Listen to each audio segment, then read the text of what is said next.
전력 수송이 제 그거지. 그래서 이제 지구과학하고 생물이 있는데 지구과학이 이제 판구조론 그쪽이 조금 네. 복잡하고 그 다음에 지질시대는 그냥 외우면 되고 그렇죠. 그 다음에 생명 뭐 생태평형 이런 쪽도 좀 가볍고 가벼운데 애들이 그런 데서 안 틀려줘야 되는데 말장난이 심하잖아 그런 데가.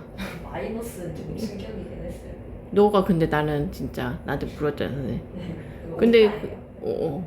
근데 막 오타 아니야. 의미가 있어 자기들은 다. 저 그때 그 감독쌤한테도 쌤 혹시 이거 오타예요? 물어봤어요. 오타 아니지. 오타라고 할 수가 없지. 그게 워낙 선생님들이 수업할 때마다 하는 얘기거든. 마이너스에서 어떻게 바꾸라고? 심지어 그게 자기장을 반대 방향으로 밀어낸 성질이잖아. 네. 그러니까 마이너스적인 성질이라고. 그래서 마이너스가 아니도 마이스너다 해놓고 이제 말을 그렇게 쓰는 거지. 과학 시험 끝나고 딱 나갔거든요. 응. 애들이 막 마이너스 소리 지르고. 근데 얼핏 보면은 급하게 보면은 그래서 학원 수업 안 들으면 그게 안 보인다니까. 그러니까 혼자 공부하면은 그래서 다른 사람이 강의할 때 뭘 짚어주는 걸 봐야 되거든. 그렇죠. 자기는 알고 있는데 틀린 거야 그러면. 그런 게 말장난. 야, 저는 맞으니까 여유가 생겨. 지질시대. 야, 뭐 2학기 시험은 올라가 볼게요. 지질시대라는 것은 지구의 탄생부터 현재까지 지구의 역사고 지금도 지질시대는 지금 진행 중이에요. 자 봅시다. 지질시대에는 성고중신, 자 성캄브리아 때, 그 다음에 고생대, 중생대, 신생대다.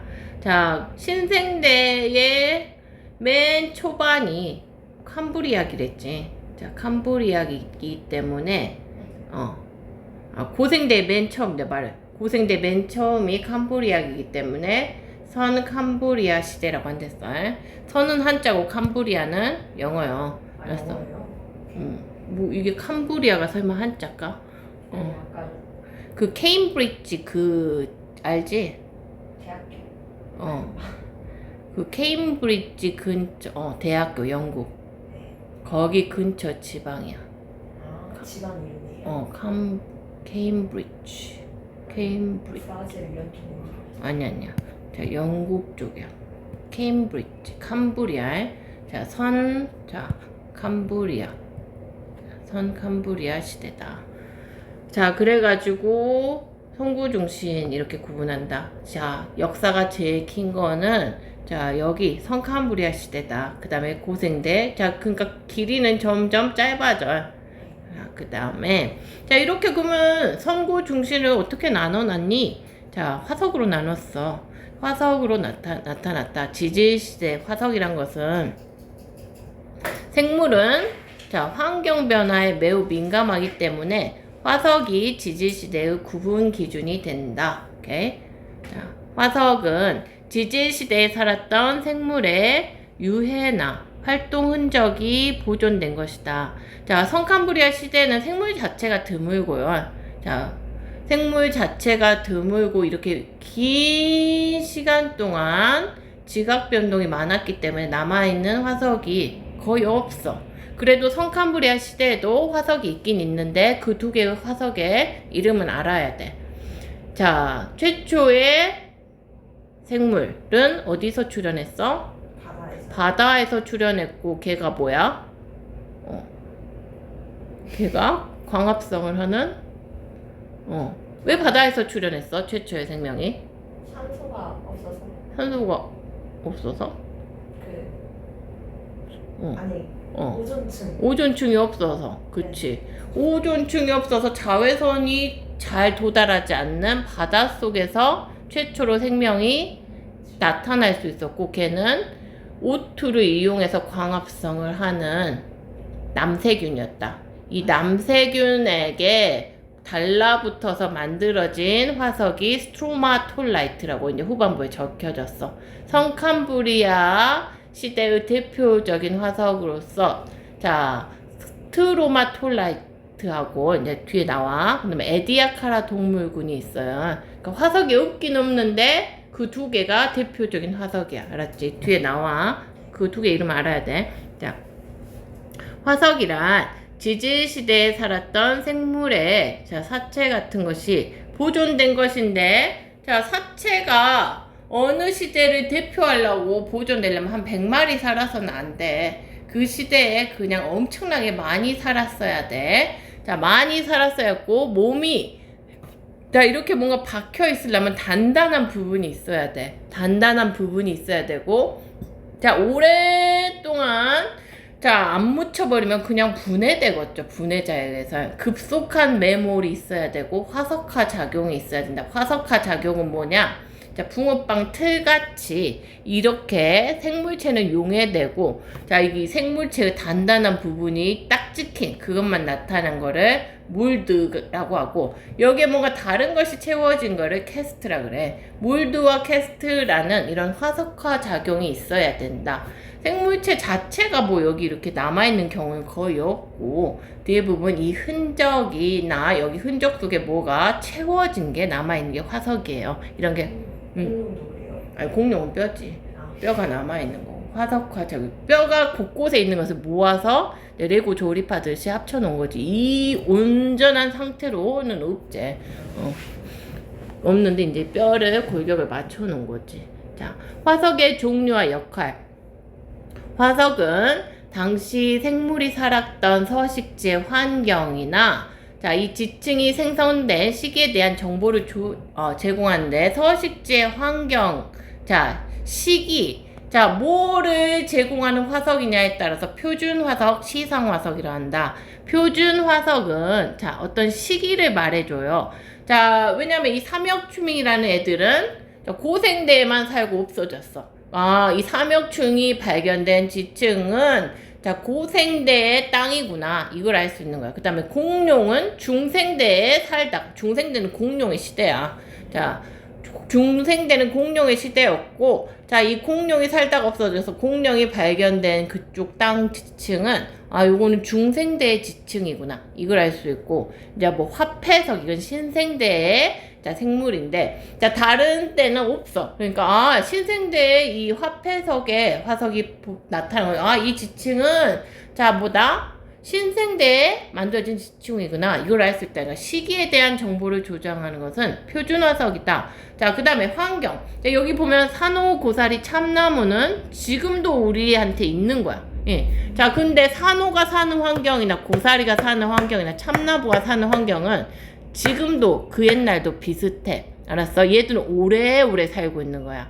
자, 그리고 얘들은 특정 환경에만 서식을 하는 거야. 그래서 산호가 발견된 화석은 그때가 따뜻하고 얕은 바다 지형이었구나. 이걸 알 수 있고, 고사리가 발견된 화석은 지금처럼 좀 따뜻하면서도 습습한 지역이었구나. 이걸 알 수 있고, 그 다음에 참나무 같은 거는 자, 참나무 우리나라에도 많거든요. 온대나 열대 입이 넓은 그런 화렵수인데 이 참나무가 있었던 지역은 온대 열대 환경이었구나. 이걸 알 수 있다는 거야. 자, 화석은 이런 것이 있다. 그 다음에 화석을 가지고 우리가 알 수 있는 것은 과거에 자, 일단 이 화석을 가지고 우리가 시대를 생물이 어떻게 막 주로 살았던 시대들을 이렇게 사실 더 나눠져 있는데 이렇게 자, 각 선구 중심도 이렇게 더 나눠져 있어.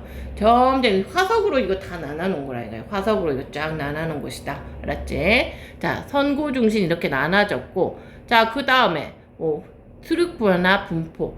화석이 어떤 이렇게 메소사우루스나 글로소프테리스라는 것은 멸종한 생물인데, 자, 얘들은 어떻게 보면 바다를 건널 수 없는 식물이고, 이거는 파충류 같은 거였는데, 얘들이 이렇게 뭔가 연속성을 띠고 나타난다는 것은 과거에 대륙이 붙어 있었다. 그러니까 여기 그냥 쭉 일직선으로 분포했다. 이렇게 알 수 있다는 거야. 수륙 분포가 그러면 과거에 하나의 대륙이었다가 뭔가 지금처럼 찢어졌다. 이거를 보고 누가 주장했어? 판 구조론을 앞서서 베게너가 대륙 이동설을 주장했죠. 뭐 해안선이 일치하고 막 화석 분포에 일직선으로 이렇게 일직선 아니고 이렇게 일치하고 이런 걸로 보니까 옛날에는 말이야 대륙들이 한데 모아져 있었을 거야 라고 베게너가 대륙 이동설을 주장했고, 베게너의 대륙 이동설은 당시에는 받아들여지지 못했어. 야, 그러면 붙어있던 대륙이 이렇게 찢어지게 된 원인이 뭐니? 라고 하니까 베게너는 당시에는 설명할 수가 없었어요. 지구 자전 때문인가? 바람 때문인가? 막 이러고 행설수설 하니까 사람들이 못 믿었지. 그런데 이제 그 후에 세계 제2차 세계대전 같은 것 때문에, 잠수함 같은 것 때문에 해저를 많이 탐사를 하게 됐어. 저게 잠수함. 그 해저 지형을 보니까 해저 산맥도 있고 해구도 있고 이러면서 해저 확장설도 나오고 그 다음에 등등 이런 증거들이 모아졌어. 그러면서 멘틀이 대류하고 있고 이것 때문에 그 위에 얹힌 얇은 종이조각 같은 판이 멘트 대류 방향에 따라서 움직여서 오늘과 같은 대륙 분포가 되었다는 판 구조론이 나오게 된 것이요. 알겠어? 자, 지질시대 환경과 생물의 변화. 자, 성캄브리아 시대의 화석 두 개는 드물지만 있긴 있어. 스트로마톨라이트하고 에디아카라 동물군. 자, 바다에서 성캄브리아 시대에 지구 역사가 시작되고 최초의 생명체는 자외선이 도달하지 않아서 살 수 있도록 바다에서 최초의 단세포 생물 남세균 같은 것들이 나왔다는 거야. 남세균이 나왔고, 이 화석이 진짜 드문 시대인데, 화석이 매우 드물긴 한데 있긴 하다는 거야. 귀하죠? 여기는 시기가 길기 때문에, 오랜 세월 동안 지각 변동을 많이 받아서 설령 뭐가 매몰되었다 하더라도 남아있더라는데 좀 귀한 화석인데 스트로마톨라이트하고 에디아카라 동물군이라는 이런 화석이 있다. 스트로마톨라이트 얘는 그 남세균 같은 것들에 지금까지 이런 것들이 남세균이 모인 군집에 남세균 군집에 달라붙어 갖고 이런 진흙이나 탄산칼슘이 달라붙어 갖고 만들어진 것이다. 그 다음에 이 에디아카라도 어떤 동물의 흔적인 거야. 알았어? 요 에디아카라 지방에서 나온 것이야. 알았지? 다음에 고생대는 이제 생물수가 폭발적으로 좀 증가를 하는 시대야. 여기서 보면은 평균 기온이 막 이렇게 적당히 평균 기온이 높았어요. 근데 그 한냉한 때는 다 빙하기라는 거야. 빙하기. 빙하기와 빙하기 사이를 간빙기라고 하고. 그러니까 이렇게 몇 번의 빙하기가 성캄브리아 시대에는 있었을 것으로 추정을 해요. 온도가 훅 내려간 시대가 있었을 것으로 추정을 하고, 고생대도 한 2번 정도의 빙하기가 있었고, 중생대는 어때요? 전반적으로 따뜻하고 온난한 시대, 그리고 신생대 말기에는 빙하기가 한 5차례 있었을 것이다. 이렇게 봅니다. 고생대는 해양 생물이 번성했으며 육상 생물이 출현할 수 있었다. 해양 생물의 번성이 육상 생물의 출현을 이끌게 되는데요. 해양 생물이 번성해서 육상 생물이 출현할 수 있었던 것은 뭐냐? 지구 대기의 분포가 변한 거야. 해양 생물이 저 남세균 같은 거는 광합성을 하죠. 광합성은 H2O하고 CO2를 써갖고 포도당과 산소를 만들죠. 그러면서 얘가 광합성을 해가지고 지구 대기에 O2가 증가하죠. 이 증가한 O2는 저기 태양에서 도달한 자외선을 맞아서 이렇게 O 원자로 쪼개진 거야. 이 O 원자로 쪼개진 것이 O3, 오존층이 된 거죠. 세 개가 결합해서. 이거는 자외선을 받으면 자, 5, 원자로 쪼개지고 막 수많은 5 원자들이 세 개 결합하면 자, 얘는 그럼 밀도상 한 이제 성층권쯤에 쫙 분포할 수 있어요. 그래서 오존층을 형성하게 됨으로써 자, 이 형성된 오존층은 유해한 자외선을 어느 정도 많이 막아줘서 이제 이 육상에서도 동물들이 살아갈 수 있게 되었다는 거야. 육상에서도. 자, 그래서 고생대에는 다양한 이제 해양 무척추 동물, 삼엽충, 완종류, 그 다음에 어류, 갑주어. 자, 생선이 흐물흐물할 거라고 생각하면 안 되고 얘는 최초의 척추 동물로서 뼈가 있었다는 거야. 뼈가 있어서 화석이 될 수 있었죠. 그 다음에 양서류 같은 것도. 양서류가 뭐요? 개구리. 그래. 양쪽에 다 서식한다는 거야. 물이나 땅 양쪽에 다 서식하는 류들을 자, 개구리 같은 것들을 양서류라고 한다. 자, 그런 것들이 자, 그러면 어류, 자, 해양 생물 그 중간 단계 양서류 얘들이 막 O2를 증가시켜. 되게 호흡도 하고 이러면서 그래가지고 오존층을 만들죠. 자, 고생대 중기쯤 되니까 얘들의 호흡이나 자, 얘들의 광합성으로 축적된 산소가 오존층을 자, 대기층에 만들었고요. 자, 그래서 이제 생물이 살만한 자외선이 차단되면서 생물이 살만한 환경으로 돼서 바다에서 육상으로 자기들의 이제 진출 영역이 넓어진 거죠. 아, 저 넓은 땅도 우리가 써보자 하고. 그래서 여기에 적응한 애들이 이제 나타나기 시작한 거야. 양치 식물은 뭐예요? 고사리. 그래, 양의 이빨같이 생겼다. 양치식물이라고 하는데 자, 이런 것들이 크게 번성하여 살림기를 이루었다. 자, 고생대의 석탄기. 자, 그래, 고사리가 매몰된 것이 자, 석탄이죠. 고생대에 지금 우리가 쓰고 있는 석탄은 자, 고생대에 이 번성한 양치식물이 지금 매몰된 거야. 그래서 석탄이 된 거고 석탄은 이때 다 만들어진 거야. 고생대의 석탄계. 왜? 그때는 이 양치식물이 가지고 있는 리그닌 같은 부분을 분해할 수 있는 미생물이 아직 진화 전이었어. 그래서 이렇게 석탄이 매몰될 수 있었고 그 후에는 자, 지금도 고사리는 있지만 고사리가 죽으면 지금은 리그닌을 분해할 수 있는 분해자들이 많아. 그래서 이제 탄화가 안 되는 거지.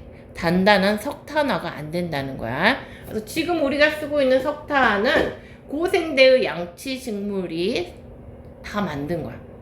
더 이상 그 후로 석탄은 없어요.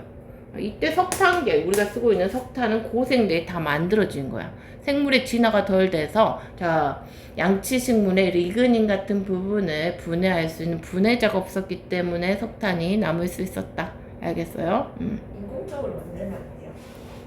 인공적으로 석탄을? 뭐 되죠? 아, 그래요? 네. 그러면 힘들죠. 그거 만들려고 더 석탄을 많이 쓰겠네. 그 과정에서 석탄을 더 많이 태우겠어. 자, 그래야죠. 그쵸. 배보다 배꼽이 더 클 수 있다.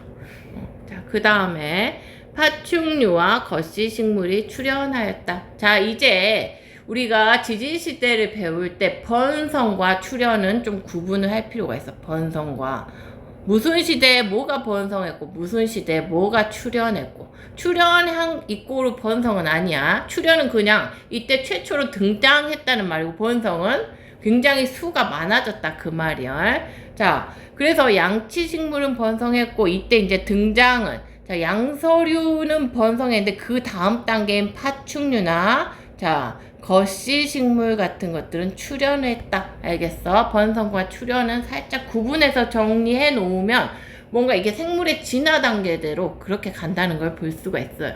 그 다음에 고생대 환경의 변화. 자, 보면은 고생대 같은 경우도 대체로 온난한 기후를 유지했다. 뭐 지질시대 내내 일단 평균적으로 평균 기온 이상으로 이렇게 따뜻한 시기들이 많았기 때문에 생물이 진화할 수 있었겠죠. 자, 요런 빙하기 같은 데는 생물의 대멸종이 일어나는 시기야. 그래서 지질시대가 구분될 수 있도록 생물이 멸종되고 그 후에 어떤 생물이 멸종되면은 그렇게 해서 생물 개체수가 줄어드는 게 아니라 또 새로운 환경에 적응한 생물이 살아갈 환경 공간이 확보됨으로써 생물수가 결국은 점점 늘어나고 있거든요. 공간 확보. 멸종이 됐으면 생물수가 줄어야 되는데 거기에 지난 새로운 생물들의 개체수가 살아갈 수 있게 공간이 확보되는 게 대멸종 사건이라는 거야. 알았어요? 좋은 거예요. 뭐 공룡 입장에서는 슬픈 거고 그 위에 살게 된 애들 입장에서는 좋은 거고. 공룡은 중생대 아니에요? 그러니까 멸종한 애들은 슬픈 거고 그 위로 계속 진화해서 살고 있는 애들 입장에서는 좋은 거고 입장 차이가 있겠죠. 근데 중생대에는 빙하기 넣으면 왜 멸종이? 공룡의 멸종은 그거 운석 충돌이나 여러 가지 꼭 빙하 때문에 건 아니야. 뭐 판게아의 분리도 있고 등등 여러 가지가 있어요. 그거는 후반부에 다를 거예요. 마치 한 번도 안 들었던 것처럼 얘기하는데 우리가 완자에서 사실 한 번 다 했거든. 두 번째 하고 있어요. 두 번째, 넌 세 번째일 거야. 아니에요. 그치. 근데 반복이 중요해. 지금 또 이렇게 해놓으면 이제 시험범위 닥쳐서는 훨씬 쉽게 다가올 거야. 시험 때는 응. 그 새로운 거기에서 거기서 한 2주 정도 해주시지. 문제 다 주실 거예요. 숙제가 많겠네요. 그쵸. 숙제 있고, 문제를 많이 푸는 게 중요해. 자, 그 다음에 고생대 환경의 변화. 자, 고생대는 대체로 온난했다. 자, 중기와 말기에 보면은 빙하기가 있죠. 중기와 말기에 빙하기가 있고, 자, 온도가 훅 떨어지는 이 빙하기가 있었고, 자, 고생대 말기에 대륙이 하나로 합쳐졌다. 그때 그 판게아가 형성되었다고 하는데, 자, 그러면은 이 판게아로 이 흩어졌던 대륙이 붙어버렸어. 자, 그러면은 살고 있던 애들이 어떻게 되겠어? 특히나 해양 생물들 같은 경우나 해안선에 살던 애들은 멸종하겠죠. 자, 그 다음에 그렇다면 또 이렇게 대륙이 이렇게 판들이 나눠져 있다가 이렇게 하나가 됐다는 것은 해안선에 살던 생물이나 이런 애들은 굉장히 불리해지는 거고, 자, 이럴 때는 바람길, 자, 물길들이 이렇게 있어서 기후변화를 막 일으킬 수 있었는데, 자, 이렇게 돼버리면은 이제 바람길, 물길이 달라지잖아. 많이 달라지잖아. 자, 급격한 기후변화도 나타나고, 판게아 형성으로 해안가 등으로 서식지가 축소되어서 생물의 대멸종이 일어난 가장 큰 원인이 사실 고생대 말기에는 판게아라고 보고 있어요. 그러고 있잖아. 대륙이 갑자기 어느 날 탁 붙어버렸어. 서서히 가까워지고는 있었으나 붙었을 때는 굉장히 이제 생물이 멸종이 일어나겠지. 고생대 초기에는 이제 대륙이 남쪽에 대부분 붙어 있었기 때문에 기후가 따뜻하고 오존층 형성으로 자, 생물이 폭발적으로 증가했어요. 그 다음에 여긴 됐고. 그 다음에 중생대의 환경과 생물. 자, 파충류와 거시 식물은 이제 언제 출현해서 고생대에 출현을 했어. 근데 이 번성은 중생대에서 이제 크게 번성을 했어. 중생대가 공룡의 시대잖아. 자, 공룡 파충류와 거시 식물이 번성했다. 그 다음에 이 판게아가 이제 또 뜯어지기 시작하죠. 지각 변동이 활발한 시대였다. 그쵸? 자, 뭐 밑에서 멘틀 대류도 활발하고 화산 활동도 활발하고 막 그런 시대라는 거야. 자, 파충류와 거시 식물이 번성한 시기는 중생대다. 자, 고생대 말에 출현한 파충류는 중생대에 크게 번성했다. 중생대의 파충류는 공룡. 자, 공룡. 이거 다 공룡들의 이름인데, 자, 그 다음에 익룡, 날개가 달린 거, 어룡, 그 다음에 수장룡, 이렇게 많은 중생대는 공룡의 시대다. 자, 그 다음에 거시식물. 우리가 아는 사철나무라 하지. 소철, 은행나무 이런 것들이 번성했다. 그 다음에 겉에 씨가 있다는 거야. 씨가. 그러니까 속에 쌓이지 않고 겉에 씨가 있는 식물들이다. 그 다음에 작은 포유류, 속시 식물들이 출현을 했죠. 자, 번성은 아니고 이제 포유류하고 속시 식물이 중생대에 출현해갖고 번성은 이때 했어. 포유류가 신생대에 번성하고, 자, 속시 식물도 이때 번성했어요. 이런 것들도 번성했다. 알겠습니까? 그 다음에 중생대 환경의 변화. 자, 여기는 이제 판개가 막 뜯어지고 밑에서 대륙이 굉장히 활발하게 움직이고 있기 때문에 화산 활동도 많았고요. 그렇게 화산에 분출이 되면서 화산가스 중에 자, 온실기체 같은 것들도 많이 나와서 전반적으로 온실 효과 때문에 온난한 기후가 유지되었다.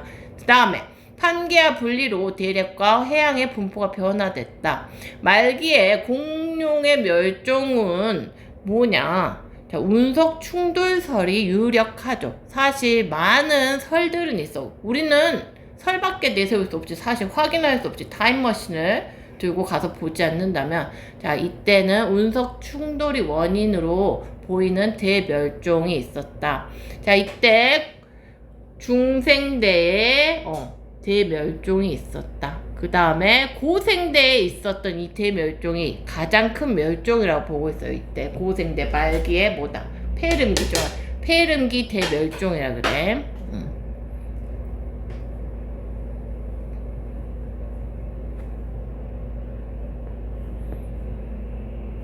됐어. 그 다음에 중생대 화성은 공룡 암모나이트. 그 다음에 식물의 진화 과정. 양치 식물은 고생대에 번성하였고, 자, 거시 식물은 중생대에 번성했고, 속시 식물은 신생대에 번성했다. 그대로 가죠. 번성. 그 다음에 출현은 양치 식물은 언제 출현했어? 고생.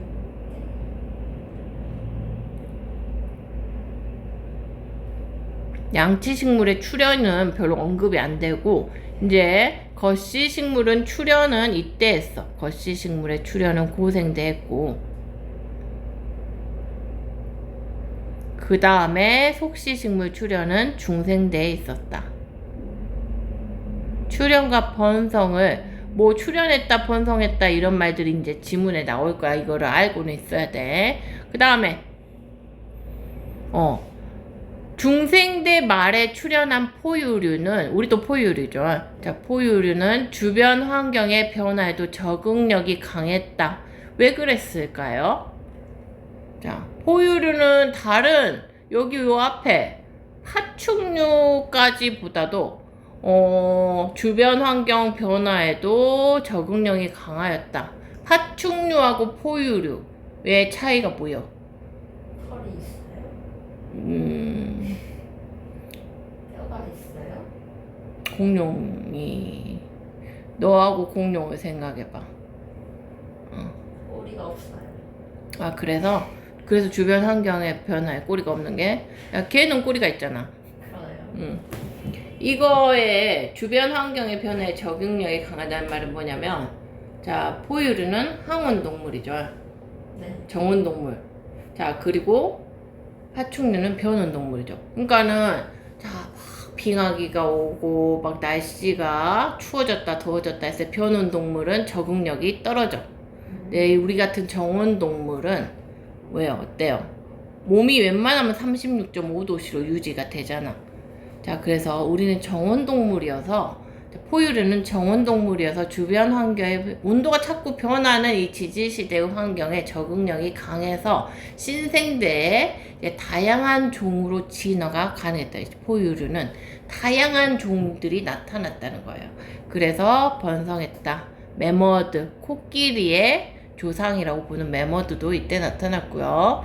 자, 여러 생물의 번성과 인류의 출현. 자, 인류도 이때 인류의 조상이 자, 신생대 후기에 출현했다. 바다에서 화폐 동전 모양으로 생겼어. 그 다음에 육지에서 속시 식물, 참나무, 단풍나무. 그 단풍나무 씨 본 적 있지? 네. UFO 같이 생긴, 뭐 부메랑 같이. 그 뭐에 쌓여 있잖아. 그러니까 속시야, 속시. 쌓여 있잖아. 씨앗이 쌓여 있잖아. 자, 속시 식물이다. 그 다음에 신생대 환경의 변화. 자, 전기에는 아까 봤지만 신생대 말기에 엄청난 빙하기가 있었잖아. 빙하기하고 간빙기. 빙하기와 빙하기 사이 간자야. 사이 간빙기가 반복되었다. 말기에는. 전기에는 전반적으로 온난했고, 자, 여기에서는 계속된 대륙의 분리와 이동으로 지금의 이제 대륙 분포를 이루게 된 데가 신생대라는 거야. 자, 인도 대륙과 유라시아 대륙의 충돌은 자 뭐야? 판가 대륙판의 충돌로서 자 히말라야 산맥은 자 충돌해서 습곡 산맥이 형성되었다. 앞에서 했죠. 자 대서양이 넓어졌다. 인도하고 유라시아 대륙이 충돌하면서 히말라야 산맥이 형성되고 그 사이에 바다 대서양은 넓어진 거죠. 됐어요. 그 다음에 지질 시대와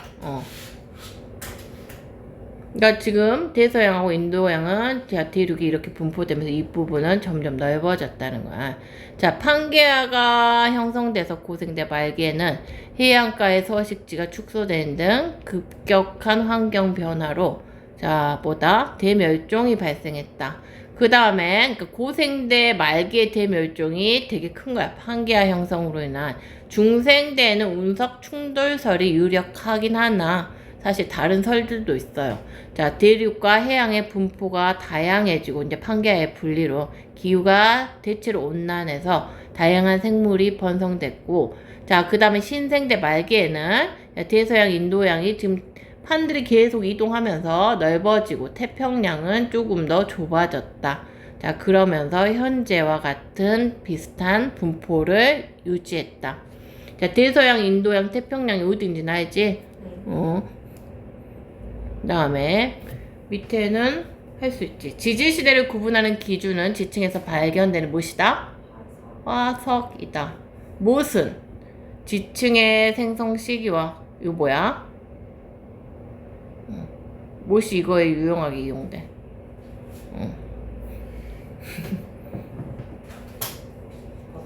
뭐였더라? 표준화고? 아니 그냥 생성 시기 환경 다 나왔잖아. 그냥 화석이야 화석. 아 그래요? 어. 두 번 연습해서. 이런 거에 속으면 안 돼 사람이. 그게 편견이 없어야 돼. 자, 고생대의 육상생물 출현은 대기 중에 무엇이 생겼기 때문이다? 오존층이 생겼기 때문이다. 그 다음에 언제는 전반적으로 온난했던 시기다. 파충류 거시식물의 번성은 옳지. 그 다음에 신생대에는 중생대 말기에 출현했던 포유류가 다양하게 진화해서 번성했다. 대멸종 사건. 자, 지질시대에는요 5번의 대멸종이 있어요. 자, 여기 포인트를 해놨는데 이렇게 자, 고생대에 2번, 중생대에 자, 고생대 말기에 1번, 그 다음에 중생대에 1번, 신생대에 1번, 이런 식으로 대멸종이 한 5번 정도 있었다. 이 대멸종이란 것은 생물이 그냥 한꺼번에, 많은 생물이 한꺼번에 멸종해서 개체수가 확 주는 사건이야. 자, 그랬을 때 생물의 수 봐봐. 생물의 숫자가 자, 이렇게 해서 쭉 한번 꺾였다가 여기서 한번 쭉 급격히 떨어지죠. 이렇게 뚝 떨어졌다가 여기서 진짜 고생대 말기에 이렇게 줄어드는 원인이 뭐라고? 생물수가 이렇게 쭉 줄어드는 원인이 판이 이동을 해서 판게아의 형성이라지. 판게아의 형성이고 여기도 한번 조금 줄어드는 게 있고 그 다음에 여기서도 한번 줄어드는 게 있다. 이게 고생대 말기의 생물 대멸종이 가장 급격한 생물수의 변화를 보이고 있죠. 판게아. 자, 고생대 말기의 대멸종은 가장 큰 규모의 멸종이다. 페른기 대멸종이라 그래요.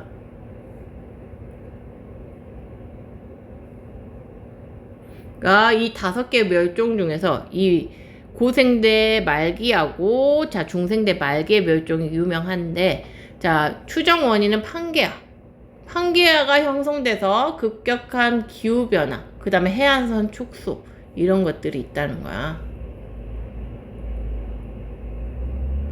그 다음에 그래서 삼엽충같이 이렇게 바다의 생물과 대부분 많은 육상생물의 멸종이 있었다. 자, 그 다음에 중생대 말기의 멸종은 자, 공룡이 멸종한 게 뭐 때문이냐? 자, 뭐 대부분 강한 원인은 운석 충돌설이 있다. 그 다음에 뭐 화산 분출, 뭐 운석이 충돌하고 땅에서 화산이 분출하고 사실 복합적일 거라고 보고 있어요. 여러 가지 복합적으로 해서 이렇게 멸종이 일어났을 것이다. 이런 산호, 암모나이트, 공룡 같은 것들이 멸종했다. 자, 생물이 멸종하는 원인은 이렇게 뭔가 커다란 환경 변화가 일어나는 거. 지각 변동, 대륙 이동에 따른 수륙 분포 변화와 해수면의 높이 변화, 그 다음에 소행성 충돌, 운석 충돌 등등 지구 환경의 변화, 환경이 변화하는 거. 자, 환경이 변했을 때 생물이 변화한 환경에 적응하지 못하기 때문이다. 그래서 확 숫자가 죽어버리는 거죠. 자, 그랬을 때 뭐 이런 가설들은 설설설설 이렇게 설들이 많이 있다. 자, 여러 가지 요인이 한 가지 때문이 아니고 다 섞여졌을 것으로 추정은 되고 있다. 뭐 가서 보지 않으면 확인할 수 없으니 추정하는 거죠. 자, 과학적으로 생각을 해서. 자, 대멸종과 생물 다양성. 자, 뭐 이제 여기서 나올 수 있는 것들. 대멸종에서 살아남은 생물은 자, 멸종한 공간 생물이 이제 공간을 확보해 줬다는 거지. 공간을 차지해서 자, 이 공간에서 또 새롭게 진화하고 번성해서 봐봐. 생물이 이렇게 훅 꺾였는데 결국은 결과적으로는 숫자가 더 늘어났잖아. 자, 번성해서 이 환경 변화에 적응해서 다양한 종으로 진화해서 적응과 진화가 일어나서 생물이 더 다양해지는 계기가 되었다. 공간을 만들어줬다는 거야. 새로운 생물이 번성하고 진화할 수 있는. 자, 보자. 지질시대 동안 몇 번의?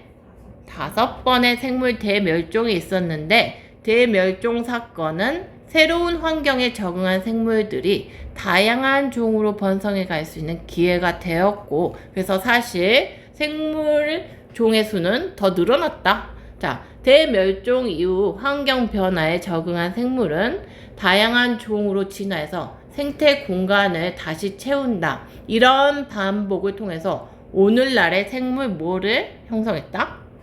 생물 다양성을 형성했다.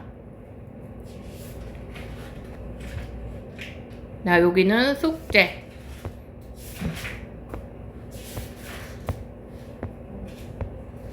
니네가 미래 N교과서기 때문에 이 미래 N교재이기 때문에 자, 생물의 진화 봅시다. 생물의 진화.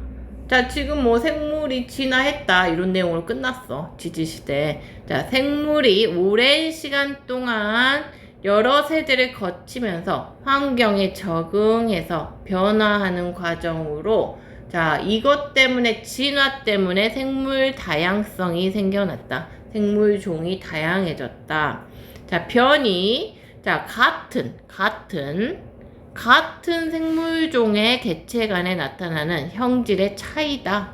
자, 그러니까 우리 사람은 그냥 다 눈 모양도 다르고 눈썹 모양도 다르고 피부 색깔도 다르고 머리카락 색깔 다르고 막 홍채 색깔도 다르고 키도 다르고 이런 게 다 변이라는 거야. 우리 사람이라는 종에서 나타난 변이.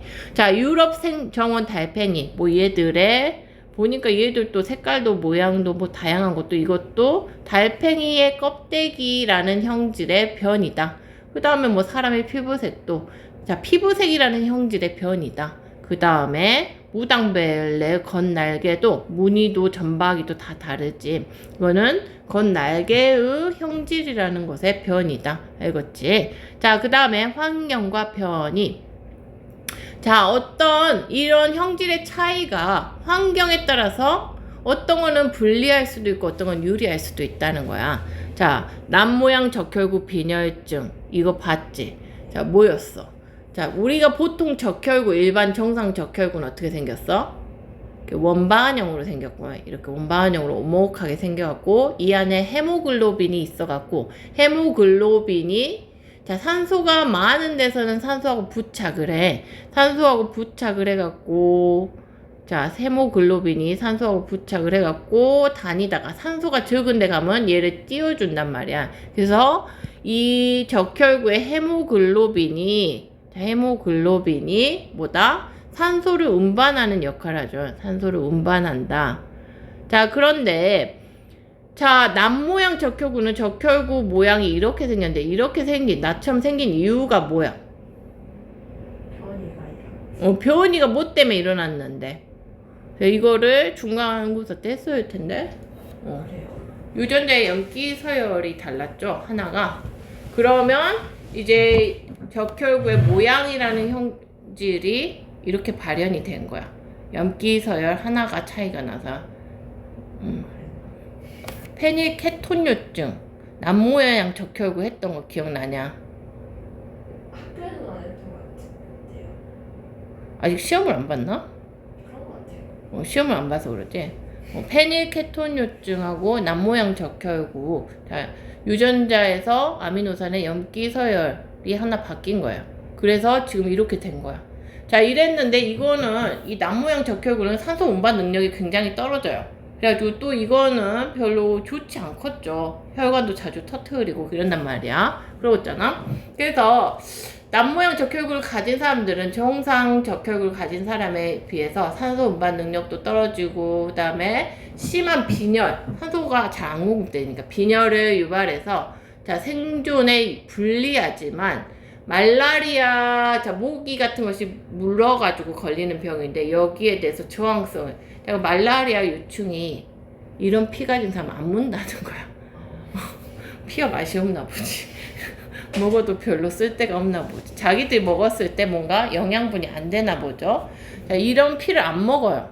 자, 그러니까 남모양 적혈구를 가진 사람은 말라리아 안 걸리겠지. 말라리아가 자주 출몰하는 아프리카 지역에는 다른 대륙보다 이 남모양 적혈구를 가진 사람이 더 빈도가 많다는 거야.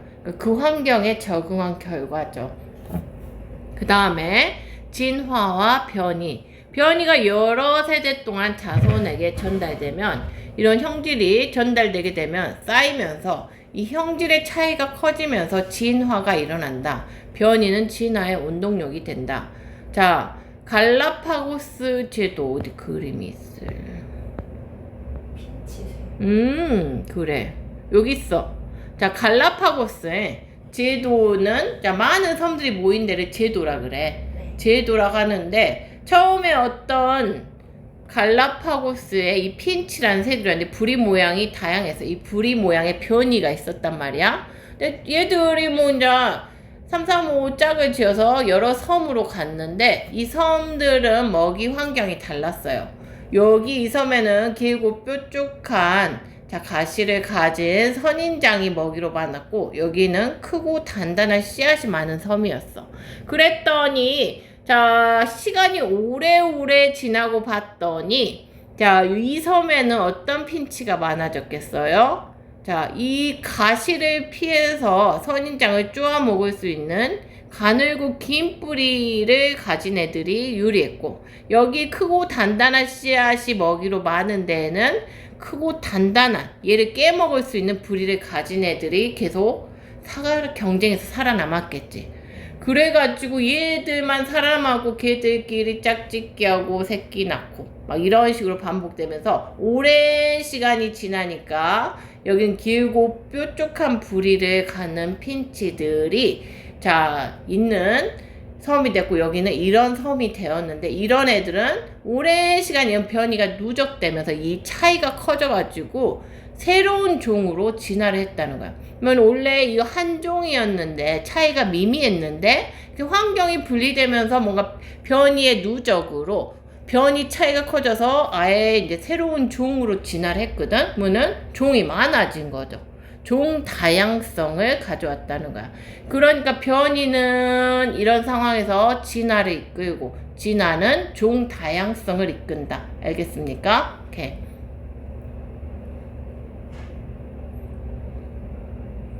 자, 이렇게 진화가 일어난다. 변이는 진화를 이끈다. 진화는 종 다양성을 이끈다. 종 다양성은 생물이 다양해지게 만든다. 알겠죠? 자, 다음에 변이가 나타나는 원인. 자, 변이는 주로 사실 환경적인 원인도 있어. 그 뭐 우리 봤잖아요. 목에 뭐 걸고 있는 아프리카 여자들.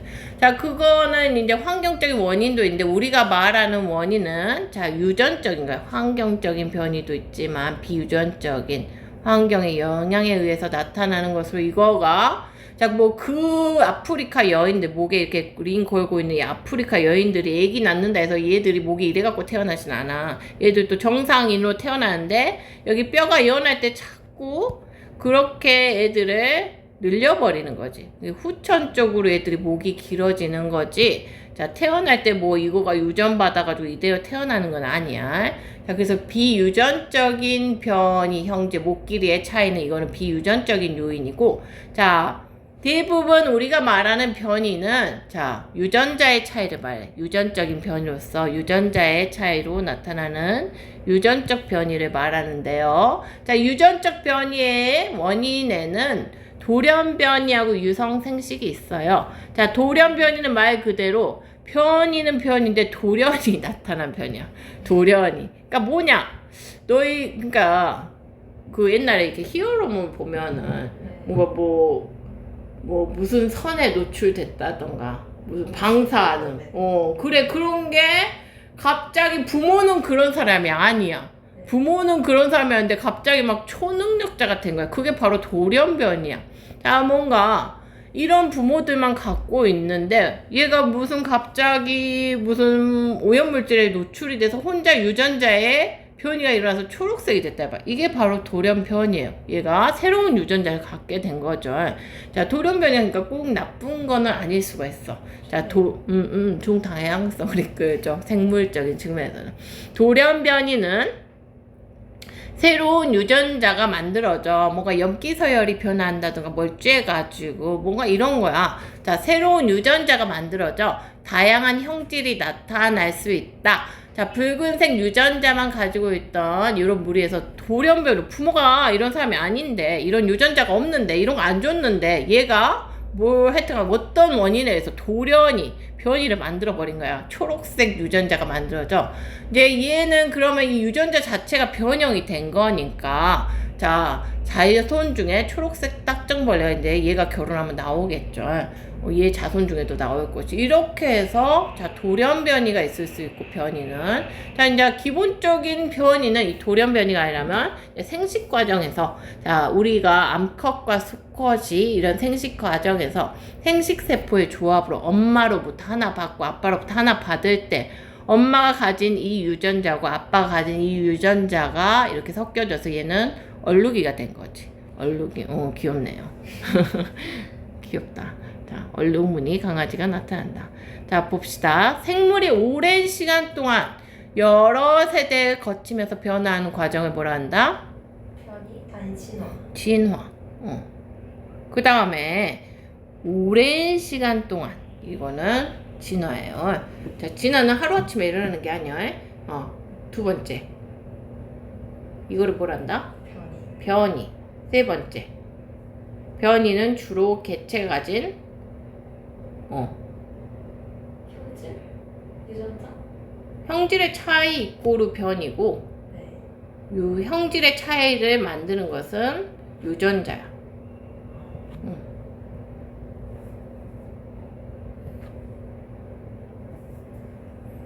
됐어요. 자, 생물의 진화 원리. 자, 다양한 변이가 있는 개체들 중에서 환경에 잘 적응하게 해주는 유리한 형질. 그러니까 아까 남모양 적혈구는 자, 뭔가 좋은 게 아니잖아요, 일반적으로는. 근데 아프리카 말라리아 유충이 많은 지역에서는 그 환경에 잘 적응하게 해주는 유리한 형질이 될 수 있다는 거야. 이런 것들이 살아남아 자손에게 유리한 형질을 전달한다. 그러니까 그 지역에서는 남모양 적혈구 가진 사람들의 빈도수가 좀 높다는 거야. 자연 선택이 오랜 시간 동안 여러 세대를 거쳐서 반복되면 새로운 종으로 분화할 수 있다. 아까 핀치 봤죠? 걔들이 그 변이의 차이가 계속 누적되면은 조금 원래 모양하고 많이 달라질 수 있다는 거야. 알겠어요? 자, 자연 선택에 의한 진화 과정. 처음에 애초에 길이 좀 많이 태어나 과잉 생산이라 그래. 자, 환경에 살아남을 수 있는 것보다 더 많은 수의 자손이 생산된다. 과잉 생산이 일어나고, 자, 그 다음에 이 과잉 생산과 변이, 목 길이가 다양한 변이를 갖고 있다는 거야. 과잉 생산과 변이. 자, 이게 일어나고, 그 다음에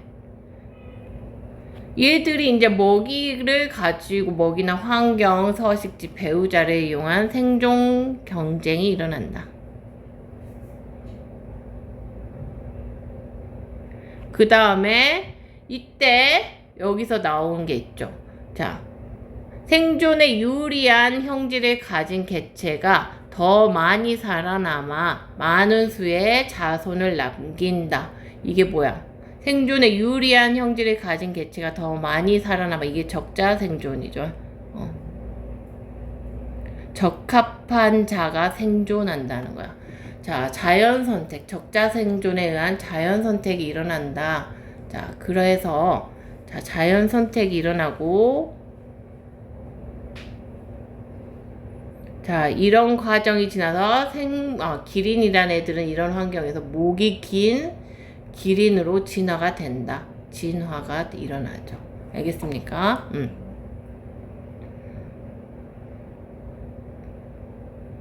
자, 다윈의 진화론은요, 이제 이론이죠. 사실 요거를 우리가 비디오로 찍어 놓은 게 아니니까. 자, 이 론일 수밖에 없는데, 자, 이것에는 우리 세상에 미친 영향 긍정적인 것도 있고 부정적인 것도 있어요.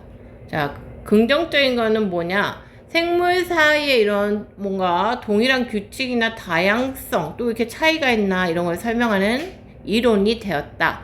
그 다음에 야야야, 적자 생존이지 않냐. 그러니까 우리는 경쟁에서 살아남아야 돼. 이런 생산성을 높이는 방향으로 산업 구조를 변화시키는데 좀 아이디어를 제공했다. 우리는 어차피 경쟁을 해야 되고 살아남아야지 살 수 있다. 이런 거를 생각을 좀 제공을 했죠. 자, 그 다음에 부정적인 생각은, 자, 이거를 좀만 틀면은, 야, 우리 민족은 더 우월해. 이런 게 생겼단 말이야. 야, 우리 인종이 더 우월해. 인종차별이나. 그 다음에, 이제 히틀러 같은 사람들이, 유태인들은, 야, 걔들은 진짜 나쁜 민족이야. 나쁜 피야 해서 다 없애버리고. 자, 그 다음에 식민지배. 이런 것들이 정당한데 왜곡되어 이용되었다. 이런 사상 자체가 적당한 경쟁으로 생산성을 높이는 데는 좋았으나 이걸 좀 악용해서 조금 이런 쪽으로 갔다는 거야. 우생학 같은 거. 우생학도 맞죠. 어느 민족이 어떤 것들이 더 우월하다, 남적인 열등하다, 이런 것들. 환경 적응에 의한 진화. 낙타는 30일 정도 물 안 마시고 살 수 있는 거예요. 그 환경에 적응한 진화죠. 그 다음에 펭귄은 두터운 지방층을 가지고 있어서 추위에 견디는 것도 그 환경에 대한 진화 과정이죠. 그 다음에 자연 선택의 사례를 봅시다. 이거는 봤죠. 갈라파고스 핀치의 진화. 핀치는 중학교 때부터 들었을 거예요. 한 번도 본 적은 없지만 계속 생물을 할 때마다 이 새가 나왔을 거야. 그쵸? 왜냐면 이게 유명한 사례이기 때문에 그래요.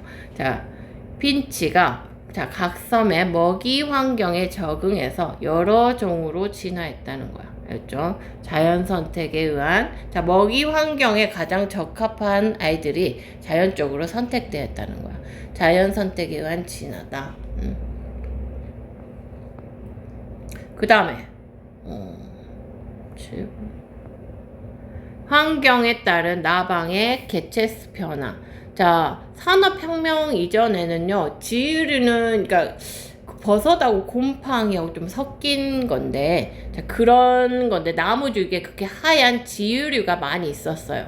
자, 그래서 흰색 나방보다는 검은 나방이 눈에 잘 띄어서 흰색 나방의 개체수가 더 많았는데, 자, 산업혁명 이후에는 이제 공장이 시꺼먼 연기를 내놓기 시작하고, 그러면서 이 지유류가 환경오염으로 사라져가지고, 이제 공장이 좀 대기는 시꺼매지고 껌껌해지고, 흰색 나방들이 더 눈에 잘 띄게 되면서 흰색 나방의 숫자가 줄어들고, 검은색 나방의 숫자가 늘어났다. 이렇게 환경에 따른 개체수 변화.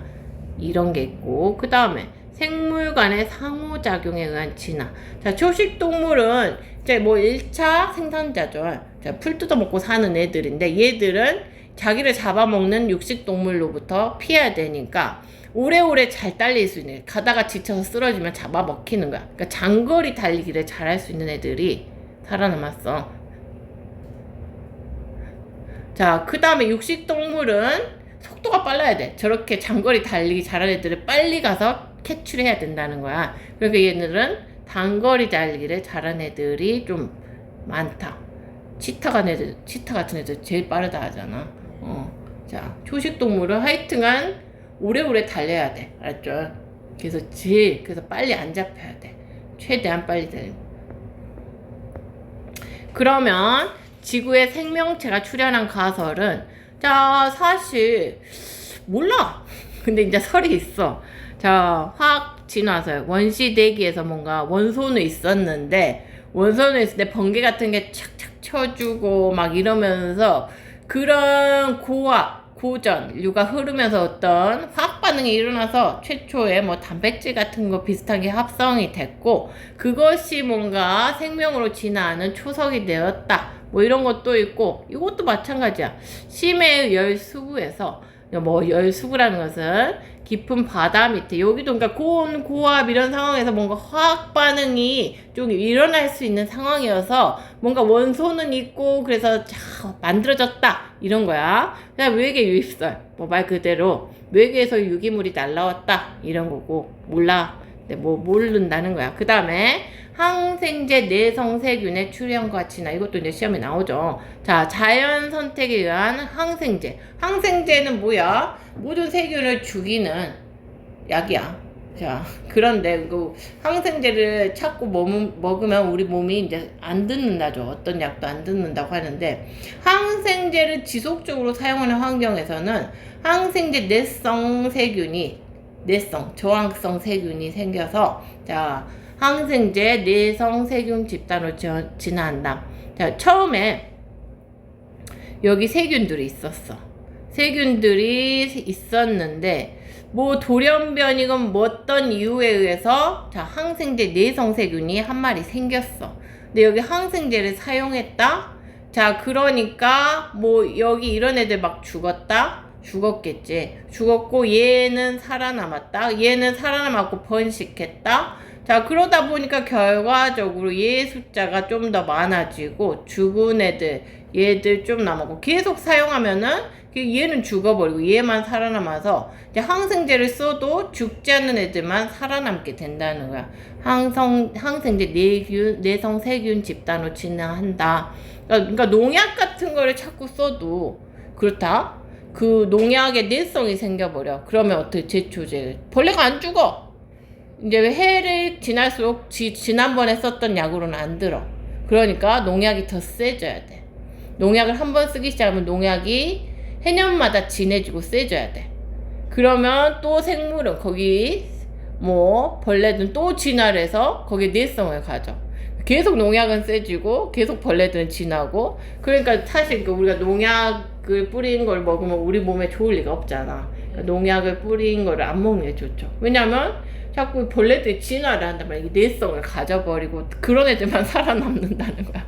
알았어? 1년일 때는 괜찮아.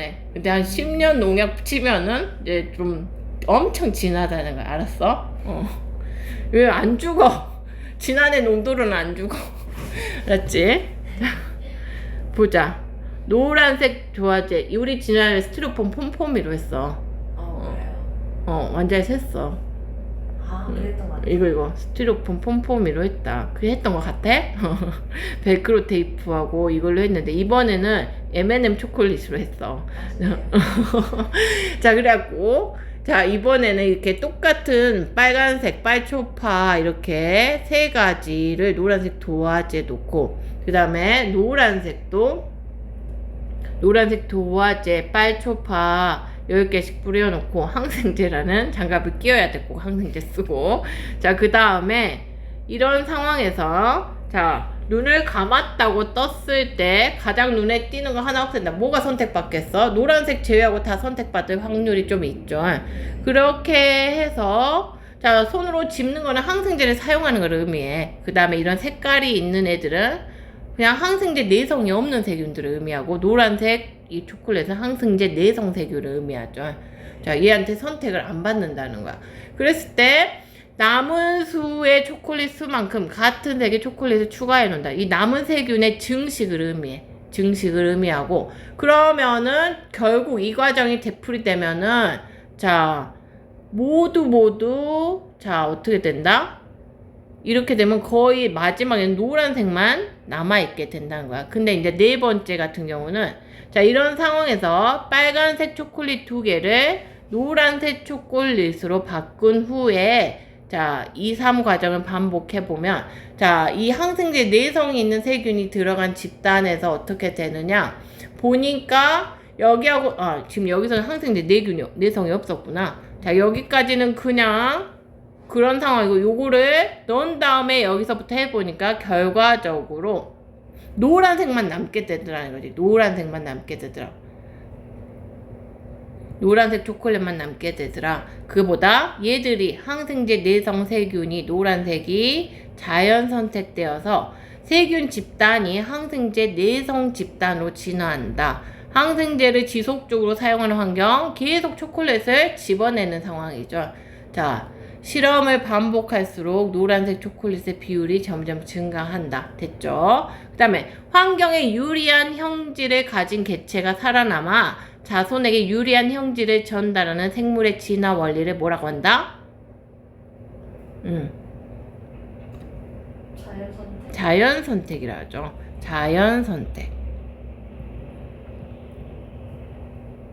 항생제 내성이 없는 세균 집단에서 무엇이 일어나?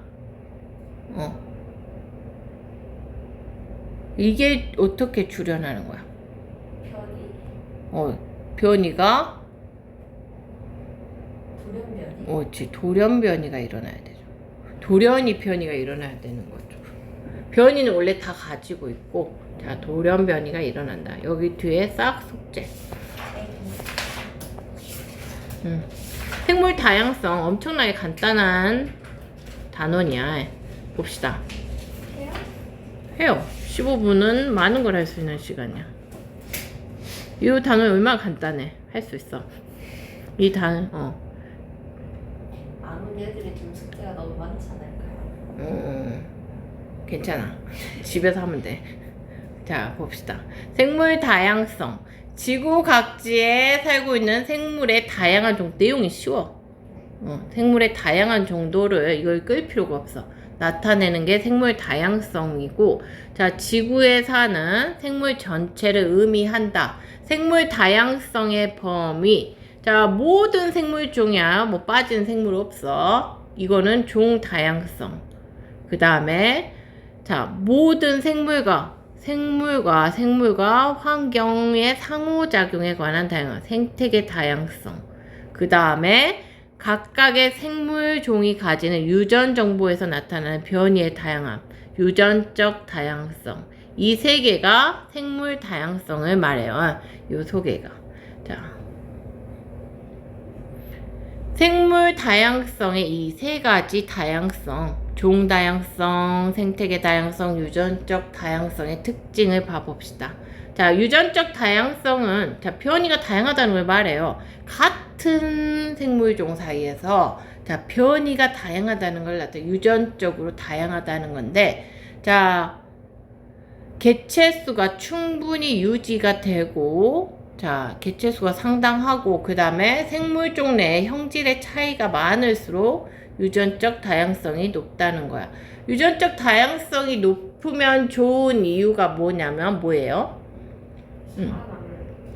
급격한 변화나 전염병의 유행에도 자, 어떤 상황에도 살아남는 형질을 가진 개체가 있어서 멸종 위험이 적다는 거죠. 자, 토끼의 다양한 털색, 자, 아시아. 그러니까 토끼라는 같은 종 내에서 털색, 이런 다양한 변이가 있고, 아시아 무당벌레라는 한 종 내에서 이런 겉날개색과 반전 무늬가 있고, 체품은 얼룩말이라는 요런 한 종 내에서 이런 다양한 변이가 있다는 거야. 그 다음에 종 다양성. 자, 생물 종의 다양함을 의미하고 있고, 자, 일단 숫자 자체가 많고, 종류가 많고, 그 다음에 얘가 고르게 분포할수록 종 다양성이 높다.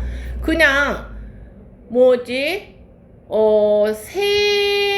자, 98마리, 아니, 97마리, 2마리, 1마리, 이렇게 있는 것보다는, 자, 30마리, 40마리, 30마리, 이렇게 고르게 분포하는 게 종 다양성이 높은 거야. 다 100마리인 건 맞잖아. 자, 이렇게 생물 종 숫자가 같더라도 더 고르게 분포하는 지역이 종 다양성이 높은 것이다. 알겠니? 자, 그 다음에 숲에 토끼, 곰, 여우 등의 다양한 동물과 다양한 종류의 버섯, 식물이 살고 있다. 자, 생태계 다양성. 한 지역에 존재하는 생물이 사는 비생물적 환경을 말하는 건데, 이런 환경의 다양함을 말한다. 환경이 다양할수록 생태계 다양성이 높다. 자, 생태계마다, 각 환경마다 여기에 사는 생물 종의 구성이 다르므로 생태계 다양성이 높으면 종 다양성이 높다. 자, 생태계의 다양성이 가장 높은 지역이 어디냐? 아니. 열대우림이에요. 열대우림이 중요하다. 아마존 같은데 지구의 허파. 여기는 가장 높은 종 다양성을 보이고 있고, 열대우림보다도 더 최고의 높은 종 다양성을 보이고 있는 지역이 우리나라에 있어.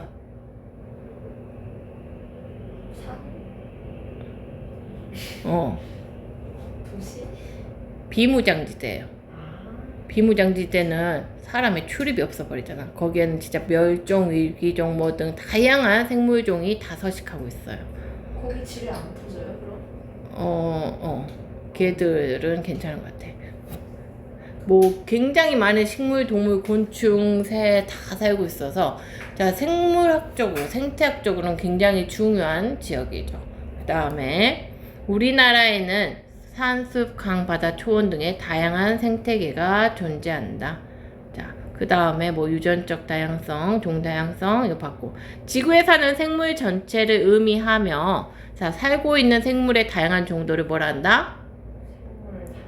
생물 다양성이라고 하고요. 생물 다양성은 세 가지가 있죠. 유전적, 종, 그 다음에 생태계 다양성.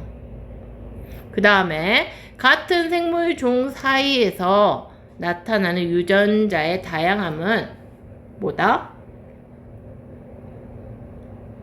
이거는 유전적 다양성이고, 한 생태계에 살고 있는 생물 종의 다양함은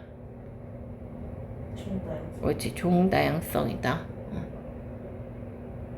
자, 생물 다양성의 중요성. 유전적으로 다양해야 되는 이유는, 자, 유전적 다양성이 높아야 환경 변화에 대한 적응력이 높아 멸종 확률이 낮아진다는 거야. 자, 개체 사이의 변이가 다양하게 나타난다는 건 유전적 다양성이 높다는 건데, 이런 급격한 환경 변화나 전염병이 출현했을 때, 자, 이 살아남는 형질이 있다는 거야. 그래서 멸종 위험이 적다. 근데 그렇지 않은 집단은 멸종 확률이 높다. 자, 너희는 그 바나나 이야기 많이 들었을 거야. 씨 없는 바나나, 그로미셀 바나나의 멸종, 파나마 곰팡이 전염병이 번성했을 때. 자, 그 다음에 종 다양성의 중요성. 자, 그 다음에 유전적 다양성 멸종 위험을 낮추고요. 그 다음에 종 다양성은 어떤 것이냐. 자, 이렇게 먹이 사슬로만 된 데는 종 다양성이 낮고, 이 먹이 사슬이 그물처럼 얽힌 먹이 그물로만 된 데는 종 다양성이 높다고 보면 되는데, 종 다양성이 높을수록 이 복잡한 먹이 그물을 형성해서, 자, 이런 멸종이라는 어떤 생물종의 멸종이 일어났을 때 그 생물종을 대체할 수 있는, 먹이 관계에서 대체할 수 있는 다른 종이 있어서 자, 생태계가 파괴가 안 된다는 거야. 만약에 개구리의 멸종은, 자, 개구리의 멸종은 뱀의 멸종을 가져오고, 자, 개구리의 멸종은 메뚜기의 증식을 가져와서 이거의 멸종을 가져오고, 결국에는 메뚜기도 먹을 게 없어서 죽겠죠. 멸종이야. 자, 근데 얘는 개구리가 죽어도, 자, 어쩐다고? 메뚜기, 개구리가 죽어도 부엉이가 먹고 살 게 많아. 그리고, 자, 메뚜기를 잡아먹어줄 들쥐가 있어. 그래서 괜찮단 말이야. 얘 하나 없어져도. 자, 생태계가 유지가 된다. 생태계 다양성의 중요성. 자, 다양한 생태계는, 자, 물, 공기, 토양 등 이런 비생물적인 환경을 보호해주고 지구 환경을 안정적으로 유지한다. 열대우림, 가장 다양한 종 다양성을 보호하고 있는 생태계인데, 자, 열대우림, 아마존 지구의 허파, 자, 공기 중에 이산화탄소와 산소의 균형을 유지한다는 거야. 그래서 식물 뿌리에서 물을 흡수해서 홍수도 방지해주고, 그 다음에 이 생태계 다양성은 우리 지구를 환경을 안정되게 유지한다는 거야. 그 다음에 늪, 호수, 갯벌. 자, 늪이나 갯벌 같은 것도 굉장히 중요한 생태계예요. 왜냐? 수륙의 중간지대 있잖아. 바다하고 물하고 자 육지 중간지대에 둘 다 적응한 생물종이 많아서 자 종 다양성에 굉장히 중요한 지대다. 자 그리고 여기 같은 생태계는 육지에서 들어오는 오염물질을 분해할 수 있는 미생물도 많이 살고 있어서 자 이것들은 우리한테 중요한 거죠. 바다 오염도 막아주고 그 다음에 해양 생태계. 자, 이 해양 생태계가 보존된다. 물고기가 알을 까고 사는 지역이 된다는 거야. 알겠지? 비무장지 때 나왔네요. 자, 뭐야? 얼마나 생물 다양성이 높아? 5천여 종의 생물이 살고 있다. 그 중에서 멸종 위기종이 벌써 100여 종이나 살고 있다는 거야. 여기 살만하다는 거죠. 아무것도 안 건드니까. 자, 그 다음에 생물 자원. 자, 인간은 생물로부터 자, 이런 여러 가지 자원을 얻어 살아가고 있어요. 자, 식량 자원, 뭐 말할 것도 없지. 의복, 자, 목화, 비단, 자, 동물 털로부터 왔죠. 동물 털. 목재. 자, 목재로 가구도 만들고, 뭐 집도 만들고, 건축도 하죠. 그 다음에 의약품, 버드나무, 진통제. 이거 뭐야? 버드나무의 살리실산이 뭘 만드냐? 진통제 아스피린이죠. 야, 주목. 그 아파트에 화단에 많이 있는데 그 겨울에 보면 막 크리스마스 트리 같이 생긴 거 빨간색 열매 이렇게 있어. 이런 게 주목이야. 생각보다 가까이 있는데 자, 이걸로 항암제의 성분이 되고 푸른 곰팡이, 페니실린은 항생제를 만들고 뭐 개똥쑥은 그 아까 말라리아 남모양 적혀있고 자 그거의 치료제다. 그 다음에 뭐 이런 관광과 여가 자원이 된다. 됐고 그 다음에 생물 다양성이 감소하는 원인은요 인간의 활동이 가장 큰 원인이죠. 인간의 활동 중에서 생물 다양성을 가장 감소시키는 원인은 자, 서식지 파괴. 인간이 그냥 산 밀어불고, 도로 내고, 집 짓는다고 막 이런 것들. 그러면 진짜 살 곳을 잃으면 어떻게 동물들이? 죽어야죠. 그렇죠. 자, 이 서식지 파괴가 가장 생물 다양성의 그 감소의 큰 원인인데, 자, 도시개발, 뭐, 개간, 자, 습지 매립, 이런 것들은 많은 생물의 생존을 어렵게 한다. 자, 서식지 단편화. 그 다음에 이런 것들로 이렇게 분리가 되면은 이 사이에 도로가 쫙 나버리면 옛날에 여기에 도로 없었는데 도로 내버렸단 말이야. 그럼 여기에 살던 동물들이 이동할 수 있는 통로를 내줘야 돼. 그치? 이걸 뭐라 그래? 그렇지. 생태 통로를 내줘야 된다. 그래서 얘들이 로드킬을 안 당하도록 해줘야 돼요. 그 다음에 외래종. 자, 이거는 외래종 같은 거는 지금 우리 토종이 아니야. 그렇기 때문에 천적이 없어요. 천적이 없어. 그 다음에 자, 새로운 서식지 질병이 없어. 여기서 환경이 주는 질병도 없단 말이야. 대량 번식으로. 자, 외래종은 식물도 될 수 있고 동물도 될 수 있어요. 식물이 너무 많은 면적을 차지해보면 토착종이 살 공간이 없어지는 거잖아. 자, 그래서 더 이상 고유종이 살아갈 수 없도록 서식지를 변화시킨다. 자, 그래서 함부로 막 놔주고 그러면 안 돼. 자, 그 다음에 야생동물에 불법적으로 사냥하고 잡는 거고, 너무 많이 잡는 거고, 이런 것들은 자, 멸종 확률을 높인다.